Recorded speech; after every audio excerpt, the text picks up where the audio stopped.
21. மோசே தன் கையை சமுத்திரத்தின் மேல் நீட்டினான். சமுத்திரத்தின் மேல் தன் கையை நீட்டினான். அப்பொழுது கர்த்தர் ராமுழுவதும் பலத்த கீழ்காற்றினால் சமுத்திரம் ஒதுங்கும்படி செய்து அதை வறண்டு போக பண்ணினார். ஜலம் பிளந்து பிரிந்து போயிற்று என்று வேதம் சொல்லுகிறார். ஜலம் பிளந்து பிரிந்து அவர்களுக்கு ஒரு வழியை உண்டாக்கியது. இங்கே எல்லாருக்கும் நன்றாக தெரிந்த ஒரு வார்த்தை, ஒரு சம்பவம். இஸ்ரவேல் ஜனங்கள் எகிப்திலே அடிமைகளாய் வாழ்கிறார்கள். 1 வருஷம் 2 வருஷம் அல்ல, சுமார் 430 வருஷம் அடிமைகளாய் வாழ்கிறார்கள். நொறுக்கப்பட்ட வாழ்க்கை, வேதனையோடும் கண்ணீரோடும் இருக்கிறார்கள். எப்படியாவது இந்த வேதனையை விட்டு வெளியே வந்துவிட வேண்டும், இந்த துக்கத்தை விட்டு வெளியே வந்துவிட வேண்டும் என்று உள்ளத்துக்குள்ளே குமுறிக்கொண்டு நிற்கிறார்கள். கர்த்தர் ஒரு வழியை உருவாக்குகிறார். 430 வருஷம் முடிந்த பின்பு அந்த எகிப்தை விட்டு அவர்கள் புறப்பட்டு வெளியே வருகிறார்கள். புறப்பட்டு வந்தவர்கள் ஒரு ஆசீர்வாதமான தேசத்தை நோக்கி ஓடிக்கொண்டிருக்கிறார்கள், நடந்து கொண்டிருக்கிறார்கள். பல லட்சம் ஜனங்கள் ஆசீர்வாதம் என்கிற ஒரு எதிர்பார்ப்போடு ஓடுகிறார்கள். ஒரு விடுதலையின் தேசத்தை எதிர்பார்த்து ஓடுகிறார்கள். தங்களுக்கு என்று ஒரு சொந்த தேசம் இது வரப்போகிறது என்கிற ஒரு எதிர்பார்ப்போடு மகிழ்ச்சியோடு நடந்து கொண்டிருக்கிறார்கள். இப்படி நடந்து கொண்டிருக்கிற சூழ்நிலையில ஒரு குறிப்பிட்ட இடம் வருகிறது. பின்னால் பார்க்கிறார்கள், எந்த தேசத்தை விட்டு வெளியே வந்தார்களோ, எந்த இடத்தை விட்டு நாம் நிம்மதியாய் வாழலாம் என்று வந்தார்களோ, அந்த தேசத்தினுடைய தலைவர்கள், ராஜாவினுடைய சேனை அவர்களை விரட்டி வருகிறது. முன்னால் பார்க்கிறார்கள், செங்கடல், ஒரு கடல் ஒன்று குறுக்கிடுகிறது. பல லட்சம் ஜனங்கள், சிறு பிள்ளைகள், ஆடுகள், மாடுகள் இவருக்கு முன்னால் எல்லாம் வந்து கொண்டிருக்கிறது. முன்னால போன கடல்ல விழுந்து சாகணும், பின்னால போன எதிரிகளிடத்துல வெட்டுண்டு சாக வேண்டும். என்ன செய்வது என்று தெரியவில்லை, புலம்புகிறார்கள். அநேக வேலைகள்ல நான் பல வேலைகள் யோசிப்பேன், ஆண்டவரே இந்தியா விட்டு வந்து தப்புதானோ அப்படின்னு யோசிப்பேன். அப்படி யோசித்திருப்போம். இஸ்ரவேல் ஜனங்கள் அப்படிதான் யோசித்தார்கள். பேசாம நாங்க எகிப்திலே செத்துருப்போமையா, எதற்காக என்னை கொண்டு வந்து மோசே இடத்துல போராடுகிறார்கள். ஏன் இந்த இடத்துல வந்து, இந்த மனோந்தரத்துல வந்து நாங்கள் சாகுபடிக்கு நினைத்துக் கொண்டு வந்து ஒரு போராட்டம். இந்தியாவிலிருந்து நான் இந்த தேசத்துக்கு வந்துவிட்டேன், இன்னும் என் சூழ்நிலை மாறவில்லை, இன்னும் என்னுடைய போராட்டம் என்னை தொடர்ந்து கொண்டே வருகிறது. நமக்குள்ளும் ஒரு போராட்டம், ஏதோ ஒரு போராட்டம். இன்னும் நான் எதிர்பார்த்த சந்தோஷம், நான் எதிர்பார்த்த ஆசீர்வாதம், நான் எதிர்பார்த்த நன்மை எனக்கு இது கிடைக்கலையே. இது நமக்குள்ள எழுப்புகிற ஒரு கேள்வி. இஸ்ரவேல் ஜனங்களும் இப்படிதான் இருந்தார்கள். முன்னாலும் போக முடியல, பின்னாலும் போக முடியல. ஊருக்கு போனா கடந்துருக்கோம், இந்த தேசம் வந்துட்டோம், எப்படியாவது இந்த தேசத்துல வாழணும் அப்படிங்கிற எண்ணம் ஒரு சிலருக்கு வருது இல்ல, வந்துருது. இப்படிதான் இஸ்ரவேல் ஜனங்கள் தடுமாறிக்கொண்டு நிற்கிறார்கள். தடுமாறிக்கொண்டு நின்ற இடத்தில் கர்த்தர் ஒரு அற்புதத்தை செய்கிறார். முன்னால செங்கடல் இருந்தது என்று சொன்னேன். அந்த கடல் தண்ணீர் நிறைந்திருக்கிறது, தண்ணீர் ஓடிக்கொண்டிருக்கிறது, தண்ணீர் இருக்கிறது.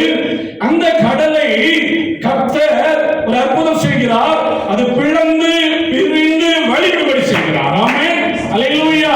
ஒரு பெரிய போராட்டம், என்ன செய்வது என்று தெரியாத அளவிலே நெருக்கப்பட்ட ஒரு சூழ்நிலையிலே நீ அமர்ந்திருப்பாயானால் கர்த்தருடைய ஆவியானவர் இன்றைக்கு சொல்லுகிறார், உன்னுடைய நெருக்கமான இந்த சூழ்நிலையிலே நான் உனக்கு ஒரு வழியை காண்பிப்பேன். கடல் பிளந்து வழிவிடும் என்று கர்த்தர் சொல்லுகிறார். வழி தெரியல, முன்னால போகவா பின்னால போகவான்னு தெரியல, என்ன செய்ய நீ தெரியல. பின்னால போக வேண்டிய அவசியம் இல்லை, நீ பின்னால போக வேண்டிய அவசியம் இல்லை. நீ முன்னால் செல்வதற்கு கர்த்தர் உனக்கு வழியை காண்பிப்பார். கர்த்தர் உனக்கு வழியை காண்பிப்பார். கர்த்தர் வழியை காண்பிப்பார். தேவனுடைய பிள்ளைகள் எடுத்த முன் வைத்த காலை பின்வைக்க வேண்டிய அவசியம் இல்லை. நான் தேவனுடைய பிள்ளை. ஆமென். ஒரு காரியத்தை நிர்ணயித்திருப்பாயானால் அந்த காரியத்தை கர்த்தர் உனக்காக செய்வார். உனக்காக செய்வார். அது தோற்று போக விட மாட்டார். அந்த காரியத்தை உனக்கு ஒரு அற்புதத்தை ஆண்டவர் நிச்சயமாய் செய்வார். இஸ்ரவேல் ஜனங்களுக்கு அப்படியே செய்தார். கடலை பிளந்து ரெண்டு பக்கம் மதிலாய் இருக்கிற அளவிற்கு வைத்துவிட்டு ஆண்டவர் ஒரு அற்புதத்தை செய்வதை பார்க்க முடிகிறது. இஸ்ரவேல் ஜனங்கள் வெட்டாந்தரையிலே நடந்து போனார்கள். இப்ப கடலை கடந்து அந்த பக்கம் வந்து விட்டார்கள். பின்னால எகிப்தினுடைய சேனை விரட்டி வந்த சேனை மறுபடியும் அதே கடல்ல வருகிறது. வந்த சேனையை கர்த்தர் அதே கடலில் மூழ்கடித்து போட்டார். அல்லேலூயா. உனக்கு விரோதமாய் எழும்புகிற ஆயுதங்களை கர்த்தர் மூழ்கடித்து போடுவார். உனக்கு விரோதமாய் எழும்புகிற யாரா இருந்தாலும் சரி, எந்த இடத்தில் அவர் நிறுத்தப்பட்டிருந்தாலும் சரி, உனக்கு விரோதமாய் அவர்கள் செயல்படுவார்கள். ஆனால் அவர்கள் மடிந்து போவார்கள், அழிந்து போவார்கள், அவர்கள் அகற்றப்படுவார்கள். இது தேவனுடைய பிள்ளைகளுக்கு கர்த்தர் கொடுக்கிற ஒரு ஆசீர்வாதம். ஆசீர்வாதம். அதற்காக அவங்க அழிந்து போகணும், மடிந்து போகணும் என்பது நம்முடைய விருப்பமாக இருக்கக்கூடாது. எல்லாம் புரிந்து கொள்ள வேண்டும். கர்த்தர் செய்கிற காரியம் இது. தேவன் தன்னுடைய பிள்ளைகளுக்காக செயல்படுகிறவர். சாதாரண காரியத்தை செய்கிறவர் அல்ல. இது நினைத்து பார்க்க முடியாத ஒரு காரியம். ஒரு கடலை பிளந்து அதை வழியோட செய்து மறுபடியும் அந்த கடலை இணைக்கிறார். எவ்வளவு பெரிய கர்த்தர் பாருங்க. சுமார் 25-30 லட்சம் ஜனங்கள் அந்த கடலை கடந்து போகணும். எவ்வளவு நேரமாக இருக்கும்? அதுவரைக்கும் கர்த்தர் பொறுமையாக இருந்தார். உங்களுக்காகவும் எனக்காகவும் கர்த்தர் செயல்படுவார். அது எத்தனை நாட்கள் ஆனாலும் சரி செயல்படாமல் நிற்க மாட்டார். ஆண்டவர் ஒரு அற்புதத்தை செய்ய ஆரம்பித்து விட்டார். உனக்கு முன்பாக இருக்கிற கடலை பிளந்து போகும்படி, பிளந்து போடும்படியான ஒரு காரியத்தை செய்ய கர்த்தர் தீர்மானித்து விட்டார். நிச்சயமாய் அந்த கடல் வழிவிடும். கடல் வழிவிடும். கடல் என்கிற கடல்ல நீ இருப்பாயானால் அந்த கடலை கர்த்தர் வழிவிட செய்வார். பிரச்சனை, போராட்டம், கஷ்டம், வேலை இல்லை என்கிற கஷ்டத்துக்குள்ள கடலுக்குள்ள நீ இருப்பாயானால் அதுல கர்த்தர் உனக்கு ஒரு வழியை உருவாக்குவார். உனக்காய் கர்த்தர் ஒரு வழியை உருவாக்குவார். நிச்சயமா உருவாக்குவார். கர்த்தரால் ஆகாத காரியம் ஒன்றும் இல்லை. தேவனால் கூடாத காரியம் ஒன்றும் இல்லை என்று வேதம் சொல்லுகிறது. தேவன் தன்னுடைய பிள்ளைகளுக்காக இறங்கி ஒவ்வொரு காரியத்திலும் செயல்படுகிறவர். இங்கே அவருடைய வாழ்க்கையில் அற்புதத்தை செய்கிறார். சங்கீதம் 74:13 வேதம் சொல்லுகிறது, தேவரீர் உமது வல்லமையினாலே சமுத்திரத்தை இரண்டாக பிளந்தீர். ஆமென். ஆண்டவருடைய வல்லமையினால எனக்கு முன்னால் இருக்கிற சமுத்திரம் இரண்டாய் பிளந்து வழிவிடும். ஆண்டவருடைய சொல்லுங்க, எனக்கு முன்னால நான் வேலை இல்லை அப்படிங்கிற நிலைமையில் இருக்கிறேன். இந்த நிலைமை பிளந்து வழிவிடும். நான் வேலையில் நிற்பேன். நான் வேலையில் நிற்பேன். என் கடன் பிரச்சனை அடைக்கப்படும். நான் ஆசீர்வாதமாக இருப்பேன். இதுதான் தேவனுடைய பிள்ளைகளுடைய வாழ்க்கையில கர்த்தர் செய்கிற பெரிய காரியம். கர்த்தர் தன்னுடைய பிள்ளைகளுக்காக செயல்படுகிறார். சங்கீதம் 78:13 கடலை பிளந்து அவர்களை நடக்க பண்ணினீர் என்று வேதம் சொல்லுகிறது. கர்த்தர் நடக்கப்படுகிறார். நீ தண்ணீரில் அல்ல, வெட்டாந்தரையில் நடப்பாய். இந்த வேதனையான தண்ணீரில் நடப்பது போல வேதனையோடு நீ வாழ்ந்து கொண்டிருக்கலாம். எல்லாம் முடிவுக்கு வரும். ஏற்ற வேளையில கர்த்தருடைய தரையிலே நடக்கப்படுவார். ஏற்ற வேளையில நான் தரையிலே நடந்து அக்கறைக்கு செல்வேன். ஆசீர்வாதமான பகுதிக்கு நான் செல்வேன். இன்னைக்கு நான் துக்கத்தோடு இருக்கலாம், இன்னைக்கு நான் நஷ்டத்தோடு இருக்கலாம், இன்னைக்கு நான் கஷ்டத்தோடு வேலை இல்லாத வேதனையோடு இருக்கலாம். ஆனா கர்த்தருடைய ஆவியானவர் உங்களோட என்னோட பேசுகிறார். மகளே, மகனே, நீ இந்த வெட்டாந்தரை கடந்து போவாய். நீ ஆசீர்வாதமான அடுத்த பக்கத்துக்கு கடந்து போவாய். நீ வெட்டாந்தரைக்குள்ளும் வேதனையான வனாந்தரத்துக்குள் நிற்க போவதில்லை. நான் உன்னை தூக்கி நிறுத்துவேன். அல்லேலூயா. இதுதான் ஆண்டவர் தேவனுடைய பிள்ளைகளாய் உங்களுக்கும் எனக்கும் சபைக்கும் செய்ய போகிற காரியம். சொல்றாரு, செங்கடல் பிளந்து வழிவிட்டது. இன்னுமாக வேதாகமத்தில் இந்த தண்ணீர் பிரிந்த காரியத்தை குறித்து நாம் பார்ப்போமானால், யோர்தானை குறித்து ஒரு 3 முறை அந்த யோர்தான் இரண்டாக பிரிந்ததை குறித்து வேதம் சொல்லுகிறது. யோர்தான் அது ஒரு நதி, ஆறு, செங்கடல், கடல். ஆனால் யோர்தான் என்பது ஒரு ஆறு. சரியா, நல்லா கவனித்துக் கொள்ளுங்க. யோசுவாவின் புஸ்தகம் 3ஆம் அதிகாரம் 16ஆம் வசனம் 17ஆம் வசனம். மேலிருந்து ஓடிவெறு தண்ணீர் நின்று சார்தானுக்கு அடுத்த ஆலாம் ஊர் வரைக்கும் ஒரு குவியலாக குவிந்தது. ஒரு குவியலாய் குவிந்தது. இஸ்ரவேல் ஜனங்கள் செங்கடலை கடந்து முன்னால் போய் கொண்டிருக்கிறார்கள். கானானுக்கு பக்கத்தில் வர்றாங்க. அதுக்கு முன்னால் அங்கே யோர்தான் குறுக்கிடுகிறது. யோர்தானை குறித்து வேதம் சொல்லுகிறது, அது தண்ணீர் புரண்டு ஓடுகிற காலம். இவங்க போய் நின்று நேரம் எப்படின்னா, ஆத்துல ஒரு குறிப்பிட்ட காலங்களில் தண்ணி ஓடிக்கிட்டே இருக்கும். குறிப்பிட்ட காலங்களில் தண்ணி வந்து ஆத்துல வத்தி கிடக்கும், கொஞ்சம் குறைவா இருக்கும். இப்ப இந்த இவங்க போயிருக்கிற டைம் தண்ணீர் கரை புரண்டு ஓடுகிறது. அப்படின்னா கரையை தட்டி அந்த தண்ணி ஓடிட்டு இருக்குது. ரொம்ப ஃபுல்லா ஓடுது. இதான் வேகமா ஓடுது, ஸ்பீடா ஓடுது, நிறைவாய் ஓடுகிறது. இப்படி ஓடிக்கொண்டிருக்கிற இந்த தண்ணீரை ஆண்டவர் செய்கிறார், ஒரு குவியலாய் நிறுத்துகிறார்.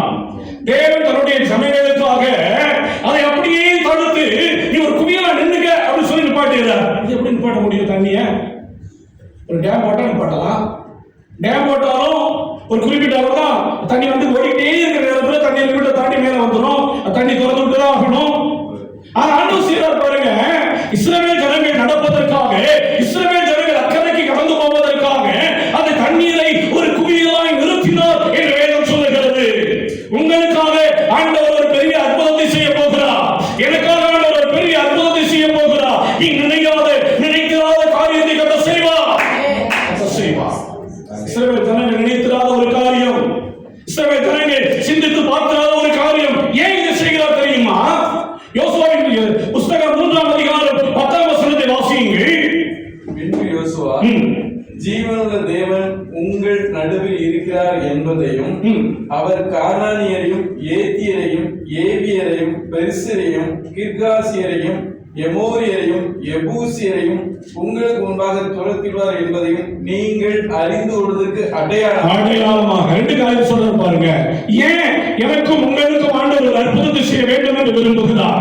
ஏன் நமக்கு முன்னால் இருக்கிற யோர்தானை என்னுடைய ஆசீர்வாதத்திற்கு தடையாக இருக்கிற ஆசீர்வாதமான இடத்துக்குள் பிரவேசிப்பதற்கு தடையாக இருக்கிற இந்த யோர்தானை ஆண்டவர் ஏன் பிளந்து ஒரு குவியலாக நிறுத்துகிறார் என்பதற்கு காரணம் ரெண்டு காரணம். ஒன்று, கர்த்தர் உன்னோடு கூட இருக்கிறார்.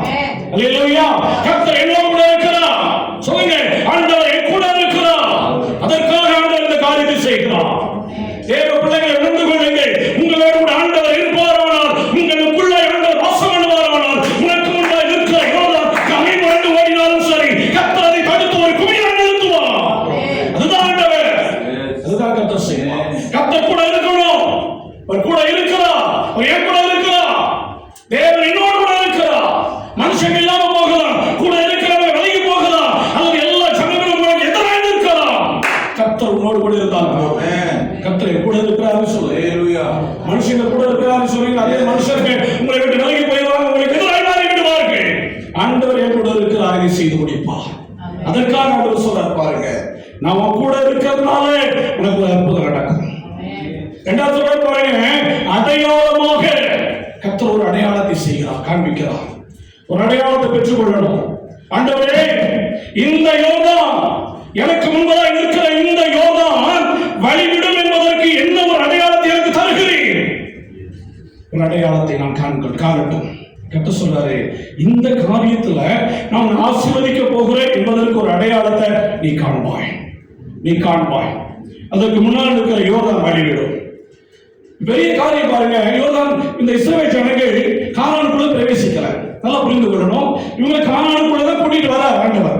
கானானுக்கு வாங்கன்னு சொல்லி கூட்டிட்டு வர்றார். இப்போ இவங்க கானானுக்குள்ள போயிடல, அதுக்கு முன்னாடி இருக்கிறாங்க.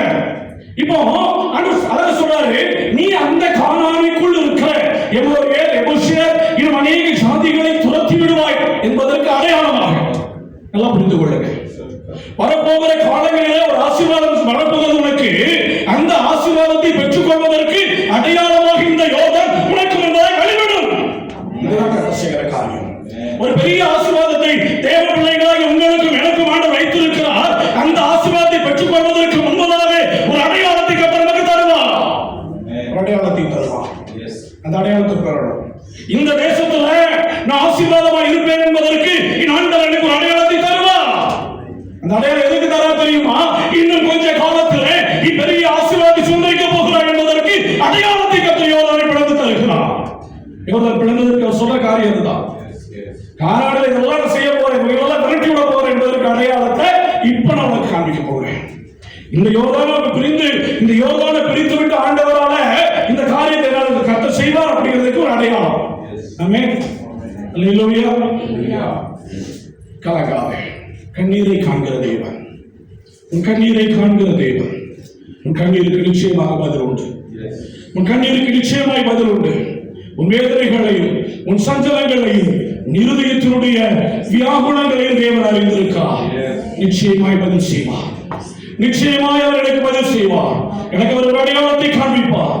அவர் எனக்கு உண்டு. என்னுடைய வாழ்க்கையில ஒரு பெரிய திட்டத்தை வைத்திருக்கிறார். என்னுடைய வாழ்க்கையில் ஒரு பெரிய ஆசீர்வாதத்தை வைத்திருக்கிறார். அந்த ஆசீர்வாதத்தை சுதந்திரித்துக் கொள்வேன் என்பதற்கு எனக்கு ஒரு அடையாளமாக இன்றைக்கு எனக்கு முன்னால் இருக்கிற இந்த யோர்தானை கர்த்தர் ஒரு குவியலாக நிறுத்துவார். அதற்கு கர்த்தர் ஒரு அடையாளத்தை இந்த நாட்களிலே, இந்த மாதத்திலே, வருகிற நாட்களில் எனக்கு தருவார். இதுதான் கர்த்தர் செய்கிற காரியம். இதுதான் ஆண்டவராகிய கர்த்தர் நம்முடைய வாழ்க்கையில் செய்கிற காரியம். மூன்றாவது பாத்தீங்கன்னா 2 நாட்களின் புஸ்தகம் 2ஆம் அதிகாரம் 8ஆம் வசனத்தில் ஒரு சம்பவம் சொல்லப்படுகிறது. அப்பொழுது எலியா தன் சால்வையை எடுத்து முறுக்கி தண்ணீரை அடித்தான். சால்வை எடுத்து முறுக்கி தண்ணீரை அடித்தான். இரு பக்கமாக பிரிந்தது. அது இரு பக்கமாய் பிரிந்தது. யோர்தான் இரு பக்கமாய் பிரிந்தது. அவர்கள் இருவரும் எலியாவும் எலிசாவும் உலர்ந்த தரையிலே வழியாய் அக்கறைக்கு போனார்கள் என்று வேதம் சொல்லுகிறது. இங்கு எலியா தீர்க்கதரிசியுடைய காரியத்தை குறித்து வேதம் சொல்லுகிறது. எலியா தீர்க்கதரிசியுடைய கடைசி காலம், எலியா தீர்க்கதரிசி எடுத்துக் கொள்ளப்படுகிற ஒரு நேரம், எலியா தீர்க்கதரிசியுடைய ஊழிய நாட்கள், அவனுடைய காலங்கள் முடிவடைய போகிற ஒரு நேரம். இப்போ இந்த நேரத்துல எலியா தீர்க்கதரிசி கூட எலிசா பற்றிக்கொண்டே வருகிறான். அவன் விடாதபடி பற்றிக்கொண்டே வருகிறான். அதற்கு முன்னால இந்த எலியா தீர்க்கதரிசி யோர்தானுக்கு முன்னால் இருக்கிறார். முதல்ல பாத்தீங்கன்னா 2ஆம் வசனத்துல இருந்து வேதம் சொல்லுகிறது, அவர்கள் கில்காலிலிருந்து புறப்பட்டார்கள், பெத்தேலுக்கு போனார்கள், எரிகோவுக்கு போனார்கள், எரிகோவிலிருந்து யோர்தானுக்கு போனார்கள் என்று வேதம் சொல்லுகிறார். கூடவே வருகிறான். இப்ப முன்னால யோர்தான் இருக்காங்க. எங்கிருந்து புறப்பட்டு வந்திருக்காங்க? கில்காலிலிருந்து புறப்பட்டு வந்திருக்காங்க. 2-3 இடத்தை தாண்டி வந்தாச்சு. 3 இடத்தை தாண்டி வந்தவங்க குறித்த இடத்துல இருக்கிறாங்க யோர்தான். மற்ற இடங்கள்லாம் ரோட்டு பகுதி, இப்ப யோர்தான் தண்ணீர் பகுதி. இது தாண்டணும். இப்ப எலியா தீர்க்கதரிசி ஒரு காரியத்தை செய்கிறார். தன்னுடைய சாவை எடுத்து அந்த தண்ணீரை அப்படியே ஓங்கி அடிக்கிறார். தண்ணீர் 2ஆய் பிரிந்தது. அல்லேலூயா, அல்லேலூயா சொல்லுங்க, அல்லேலூயா. வேதம் சொல்லுகிறது, எலியா தீர்க்கதரிசி சாவை எடுத்து அடித்தவுடன் தண்ணீர் பிறந்தது. அந்த தண்ணீரிலே வெட்டாந்தரையிலே எலியாவும் எலிசாவும் யோர்தானுக்கு அக்கறைக்கு போனார்கள் என்று வேதம் சொல்லுகிறது. இது எந்த ஒரு காரியத்தை பெற்றுக்கொள்கிற காரியம். எலியா தீர்க்கதரிசியினுடைய கடைசி காலம் என்று சொன்னேன். இவன் ஆவிக்குரிய காரியத்தில் முதிர்ச்சி அடைந்து தேவனுடைய ராஜ்யத்திற்குள்ளாக உயிரோடு எடுத்துக் கொள்ளப்படுகிற ஒரு காரியம். வேதம் அப்படிதான் சொல்லுகிறார். வானத்திலிருந்து அக்கினி ரதங்களும் அக்கினிமயமான குதிரைகளும் வந்தன என்று வேதம் சொல்லுகிறார். அதோடு கூட அவன் எலியா தீர்க்கதரிசி மேலே வானத்தில் எடுத்துக் கொள்ளப்படுகிறான். ஒரு ஆவிக்குரிய மேல் அனுபவத்தை இங்கு காண்கிறோம். நல்லா கவனிக்கணும். தேவனுடைய பிள்ளைகள், கிறிஸ்தவர்கள் என்று சொல்லிக் கொள்ளுகிறவருடைய வாழ்க்கையிலே ஆவிக்குரிய அனுபவம் இருக்கணும். இன்னைக்கு அநேக இடங்களில் தேவ பிள்ளைகளுடைய வாழ்க்கையிலே ஆவிக்குரிய மேல் அனுபவம் இல்லை. உனக்கு இந்த யோர்தான் முன்னால் நிற்கும் பொழுது அந்த யோர்தானை தாண்டி போகிற எண்ணம் வரணும். அது உலகத்தினுடைய ஆசீர்வாதங்களுக்காய் மாத்திரமல்ல, மேன்மையான ஆவிக்குரிய ஆசீர்வாதங்களை தேடி ஆவிக்குரிய ஆசீர்வாதங்களை நாம் பெற்றுக்கொள்ளணும். ஆவிக்குரிய நன்மைகளை பெற்றுக்கொள்ளணும். ஒரு ஆவிக்குரிய அனுபவம் வரணும். அதற்காக யோர்தான் பிரிக்கப்படணும். எனக்கு முன்னால் இருக்கிற யோர்தான் பிரிக்கப்படணும். என் வேலையில் இருக்கிற பிரச்சனை மாறணும். என் குடும்பத்தில் இருக்கிற பிரச்சனை மாறணும். என் வாழ்க்கையில் இருக்கிற கடை பிரச்சனை மாறணும். எதற்காக தெரியுமா? நான் சந்தோஷமா இருப்பதற்காக மாத்திரமல்ல, ஆண்டவருடைய ஆவிக்குரிய அனுபவங்களை நான் உயர்ந்த இடத்துல பெற்றுக்கொள்வதற்காக. இந்த காரியம் கிறிஸ்தவங்களுக்குள்ள இருக்குதா? நான் நல்லா இருக்கணும், ஆசீர்வதிக்கப்படணும், மேன்மைப்படணும். ஓகே. ஆனா இவைகளெல்லாம் இந்த யோர்தான் படத்தை வழிவிடுவதற்கு ஒரு காரணம், நீ மேன்மையோடு ஆவிக்குரிய ஆசீர்வாதம் பெறணும். அனுபவம் இருக்கிறதா? தேவனுடைய பிள்ளைகள் பரிசுத்த ஆவியினால் நிரப்பப்பட வேண்டும். தேவனுடைய பிள்ளைகள் வரங்களையும் வல்லமைகளையும் பெற்றுக்கொள்ள வேண்டும். தேவனுடைய பிள்ளைகள் தேவனோடு உள்ள ஐக்கியத்தை பெற வேண்டும். இது இருக்குதா? இந்த இடத்துல இருக்கிற தேவ பிள்ளைகளை உங்களோடு கேட்கிறேன், நீ ஆண்டவருடைய சமூகத்தில் ஆண்டவரோட ஜெபித்துக் கொண்டிருக்கிறாயா? ஜெபமே இல்லை, ஜெபமே இல்லை. கடவுளுக்கான ஒரு கிறிஸ்தவ வாழ்க்கை, இன்னைக்கு ஆவிக்குரிய அனுபவம், அப்படி பெரிய அனுபவம். நீ கிறிஸ்தவ வாழ்க்கை என்ன தெரியுமா? சர்ச்சைக்கு வர்றதே பெருசுதான் பிரதர். சர்ச்சைக்கு வர்றதே பெரிய அனுபவம், ஆவிக்குரிய அனுபவம். இப்படிதான் இருக்கிறோம். எத்தனை வருஷம் கிறிஸ்தவ வாழ்க்கையில இன்னும் நமக்கு சமமான தெரியல. எத்தனை வருஷ கிறிஸ்தவ வாழ்க்கையில இன்னும் நம்ம தேவனுடைய வார்த்தைகளை பிரசங்கிக்க வேண்டும் என்கிற எண்ணம் வரவில்லை. எத்தனை வருஷமாய் கிறிஸ்தவர்களாய் வாழ்கிறோம். ஒரு இடத்துல நின்று தேவனுடைய நாமத்தை மகிமைப்படுத்த முடியவில்லை. ஆவிக்குரிய அனுபவம் தேவை. அதற்கு முன்னால் இருக்கிற யோர்தான் படத்தை வழிவிட வேண்டுமானால் உன்னுடைய ஆவிக்குரிய அனுபவத்தை குறித்த வாஞ்சை தேவை. ஆண்டவரே என்னை ஆசீர்வதியும். நான் தேவனோட ஐக்கியத்தில் நான் பலப்படுகிறேன். எலியா தீர்க்கதரிசி வானத்திற்கு எடுத்துக் கொள்ளப்பட்டான், உயிரோடு எடுத்துக் கொள்ளப்பட்டான். இது ஒரு பெரிய ஆசீர்வாதம். மேலானவைகளை நாடுங்கள் என்று வேதம் சொல்லுகிறது. ஆவிக்குரிய வரங்களை தேடுங்கள் என்று வேதம் சொல்லுகிறது. வரங்களையும் வல்லமைகளையும் தேவனுடைய பிள்ளைகள் பெற்றுக்கொள்ள வேண்டும். அதற்காக யோர்தான் பிளந்து வழிவிடும்படிக்கு ஆண்டவரிடம் ஜெபிக்க வேண்டும். நம்ம சபையில எல்லாரும் ஜெபிக்கணும். ஆமென். ஆமென் சொல்லுங்க. ஹalleluya. நம்ம சபையில எல்லாரும் பிரசங்கம் பண்ணணும். ஹalleluya. ஒரு பிரசங்கியா இருந்தாலே சபையை உட்கார்த்த முடியல. நீங்க இருக்கிற அவ்வளவு பேரும் சபை பிரசங்கியாரானா 30 சபையை பிரிஞ்சு பிரசங்கம் அப்படிங்கிறீங்களா? அப்படிதான், அது ஒரு ஆசீர்வாதம் தானே. என்னண்ணே அப்படிதானே? உண்மை. சத்தியம் எங்க இருந்தாலும் அந்த இடத்தை கர்த்தர் ஆசீர்வதிப்பார். ஹalleluya. சரி, போகட்டும். நல்லா கவனித்துக் கொள்ளுங்க. ஆவிக்குரிய அனுபவத்தை பெறணும். ஆவிக்குரிய அனுபவத்திலே கிறிஸ்தவங்க வளரணும். இதற்காக யோவான் பிழைக்கப்பட வேண்டும். இதுதான் புரிந்து கொள்ளுங்க. ஆண்டவரே, என்னுடைய ஆவிக்குரிய அனுபவம் வளர்ந்துகிட்டே இருக்கணும். ஏதோ ஒரு நாளோடு நின்று போகிறது அல்ல. என்னுடைய ஆவிக்குரிய அனுபவம் வரங்களை பெறணும், வல்லமைகளை பெறணும். தேவனுக்காக நான் செயல்படணும். வரங்களுக்காக, வல்லமைகளுக்காக ஜெபம் பண்ணுங்க. யாராவது ஜெபம் பண்றீங்களா? கர்த்தர் உங்களை ஆசீர்வதிப்பார். பரிசுத்தாவின் அபிஷேகத்தை முதல்ல பெறணும். பரிசுத்தாவின் அபிஷேகத்தால் நிரப்பப்படணும். அப்படி நிரப்பப்பட்ட பிறகு அதற்கு அடுத்து ஆவிக்குரிய அனுபவத்துக்கு நேரடி போகும்படிக்கு ஆண்டவரே எனக்கு முன்னால் இருக்கிற யோர்தானை பிளந்து விடும் என்று சொல்லி ஜெபம் பண்ணுங்க. கர்த்தர் மாற்றுவார். ஏதோ கடமைக்காக ஆண்டவரை போய் ஆசீர்வாதியும் இதுக்காக மட்டுமே ஜெபம், இது தவறானது. இந்த கிறிஸ்தவ வாழ்க்கை தவறானது. தேவனுடைய சமூகத்திலே ஆவிக்குரிய காரியங்களுக்காக நம்ம ஜெபிக்கணும். ஆவிக்குரிய அனுபவத்தை பெறணும். தேவனோடும் நமக்கும் தேவனுக்கும் இடையே உள்ள உறவு இன்னும் பலப்பட வேண்டும். இன்னும் பலப்படணும். அதுதான் ஆசீர்வாதம். அதுதான் ஆசீர்வாதம்.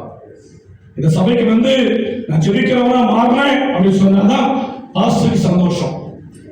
இந்த சபையில கர்த்தர் கோடீஸ்வரனா மாத்தினார் அப்படின்னு சொன்னாலும் நான் சந்தோஷப்பட மாட்டேன். நீங்க கோடீஸ்வரர் இருந்துட்டு போங்க, கோடீஸ்வரர் தான் காணிக்கை போடுவீங்க, அதனால சந்தோஷம் கிடையாது. எந்த ஒரு உண்மையான ஊழியக்காரருக்கு சந்தோஷம் கிடையாது. இந்த சபையில நான் ஜெபம் பண்றேன், இந்த சபைக்கு வந்த பிறகு நான் ஊழியம் செய்கிறேன், இந்த சபைக்கு வந்த பிறகு நான் பரிசுத்தமா வாழ்றேன், இந்த சபைக்கு வந்த பிறகு கர்த்தருக்காய் காணிக்கை கொடுக்கிறேன், இந்த சபைக்கு வந்த பிறகு நான் கர்த்தருக்காய் எதையாவது செய்கிறேன். ஆமென். அப்படி சொன்னா கர்த்தருடைய நாமம் மகிமைப்படும். அதுதான் உண்மையான சபையினுடைய ஆசீர்வாதம். இது தேவை. இது தேவை. கர்த்தருக்காக எழுதணும், கர்த்தருக்காக செயல்படணும். இந்த ஆவிக்குரிய அனுபவத்திற்காக, ஆவிக்குரிய அனுபவத்துல நான் வளரணும்னு நீங்க நினைச்சிட்டாலே போதும், கர்த்தர் யோர்தானை பிளந்துருவார். ஹalleluya. பிரச்சனைகள் யோர்தான், வேலை இல்லாத யோர்தான், போராட்டம் என்கிற யோர்தான், சமாதானம் இல்லை என்கிற யோர்தானை கர்த்தர் பிரிந்து வழிவிட செய்வார். ஆமென். ஹalleluya. அந்த தன்னுடைய சாவை அடித்து அடுத்த கரைக்கு போகிறான். அடுத்த ஒரு சம்பவம் 2 ராஜாக்களின் புஸ்தகம்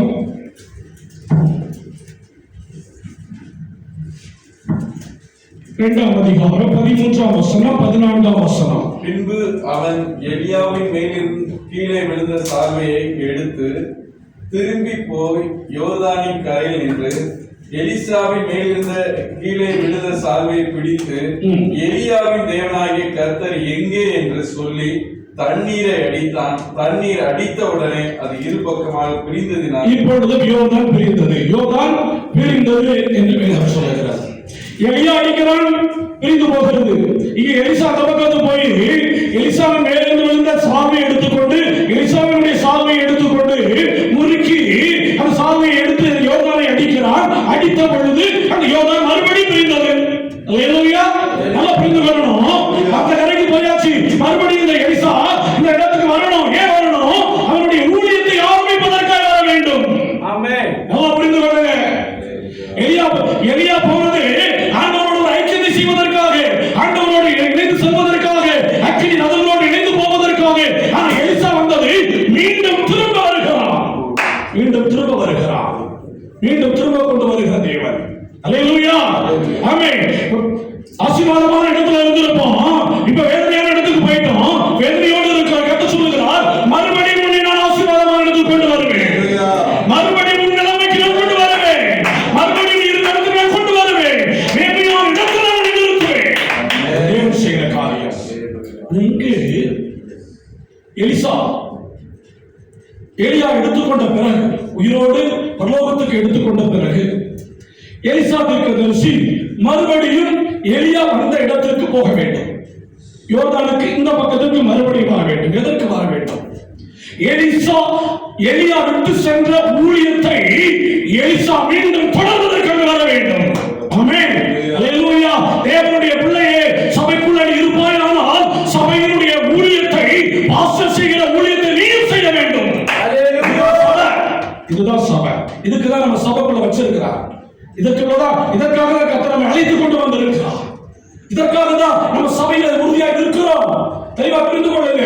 ஆண்டவரே, நீர் இந்த யோர்தானை பிளப்பீரானால் நான் உமக்காய் ஊழியம் செய்கிறேன். ஆமென். அல்லேலூயா. என்ன ஊழியம்? உன்னால என்ன ஊழியம் செய்ய முடியுமோ அந்த ஊழியம். அதுதான் ஊழியம். ஊழியம் செய்யாமல் இருப்பதுதான் தவறு. ஒருவேளை ஜெபிக்கிறதுக்கு வச்சிருக்கலாம், ஒருவேளை கொடுப்பதற்கு வைத்திருக்கலாம், ஒருவேளை ஊழியக்காரரோடு இணைந்து செயல்படுவதற்கு வைத்திருக்கலாம், ஒருவேளை உனக்கு ஏதோ ஒரு தாளந்துகளை கொடுத்து, வரங்களை கொடுத்து, வல்லமைகளை கொடுத்து ஆண்டவர் நிலைமையில வைத்திருக்கலாம். அதற்காக எதற்காக தெரியுமா? நீ ஆசீர்வாதமா இருக்கிறாய் என்பதற்காக அல்ல, கர்த்தருக்காக ஊழியம் செய்வதற்கு. கர்த்தருக்காக ஊழியம் செய்வதற்கு. இன்னைக்கு சபைகளில் ஊழியர்கள் குறைந்து போயிற்று. ஏதோ பாஸ்டர் மட்டும் ஊழியம் பண்ணணும், ஊழியக்காரர்களுக்கு மட்டும்தான் இந்த வேலை, அவங்களுக்கு தான் இந்த நிதி இல்ல. ஒவ்வொரு மனிதனுக்கும் ஊழியம் செய்வது கடமை. சுவிசேஷத்தை அறிவிப்பது என்ற கடமை என்று பவுல் சொல்லுகிறார். எத்தனை பேர் சொல்லுகிறோம்? எத்தனை பேர் இயேசு கிறிஸ்துவுக்கு நம்முடைய வார்த்தைகளை அறிவித்துக் கொண்டு இருக்கிறோம்?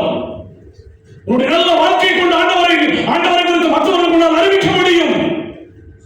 வேலை செய்கிற இடத்துல உண்மையாய் பரிசுத்தமாய் வாழ்வாய் என்று அதன் மூலமாக இயேசுவை அறிவிக்க முடியும். அறிவிக்கிறோமா? அறிவித்துக் கொண்டு இருக்கிறோமா? கர்த்தருடைய ஆவியானவர் இன்றைக்கு உன்னோடு பேசுகிறார். ஆண்டவரே, சொல்லும் ஆண்டவரே, இந்த யோர்தான், எனக்கு முன்னால் இருக்கிற இந்த யோர்தான் வழிவிடும் என்றால் நான் உமக்கு ஏதாவது ஊழியத்தை செய்கிறேன். எனக்கு அல்லது இவ்வளவு சம்பளத்தில் ஊழி வேலை தருவீரானால் அந்த சம்பளத்தில் ஒரு பகுதியை உமக்காய் தருகிறேன். ஆண்டவருக்கு அந்த சபைக்கு அப்படின்னு சொல்லல, ஆண்டவருக்கு ஏதாவது செய்யுங்க.